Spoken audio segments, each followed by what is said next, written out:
Салғырттықтың салдары. Камали Дүйсенбеков көшесінде тұрғындар бір аптадан бері мектеп жанындағы сұраусыз ағып жатқан су көзін байқаған.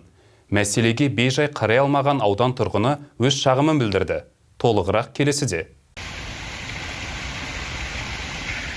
Сарқырама секілді аққан су күндізгі уақытта балалардың назарын өзіне аудартса, кешкі мезгілде су басына жиналатын жат адамдар көп. Камали Дүйсенбеков көшесіндегі орын алған жағдай ауданда бір апта бойы шексіз және тегін су таратылып жатқандай әсер туғызады. Тұрғындар бірде осы маңда автокөлігін жуып жатқан жүргізушіні байқаған. Судың осылайша ысырап болуына бақтыбай көз жұмып қарай алмаған. Бейне әлеуметтік желілерде тараған сәтте ғана коммуналдық қызметкерлер жұмысқа араласқан.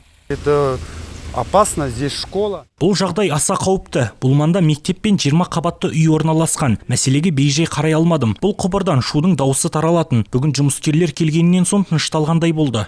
Открываем, проверяем.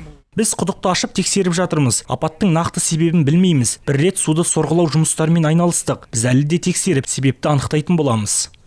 Қарағанды су апаттың орын алу себебін өз желілерінен іздеді. Нәтижесінде бұл теплотранзит компаниясының тарапынан орын алған ақау болған. Кеше сынақ жұмыстары уақытында диаметрі 530 мм құбыр желісінде ақау анықталды. Құбыр бірден өшірілді. Бүгінгі күні ақауды қалыпқа келтіру жұмыстары жүргізіліп жатыр. Ертең құбыр өз жұмысын қайтадан жалғастыратын болады.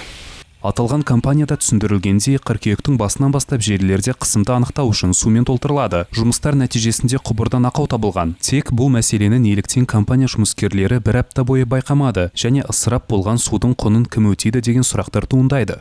Арман Қазбекұлы, Серік Тоғаев, Наталья Заяц, 5-ші арна.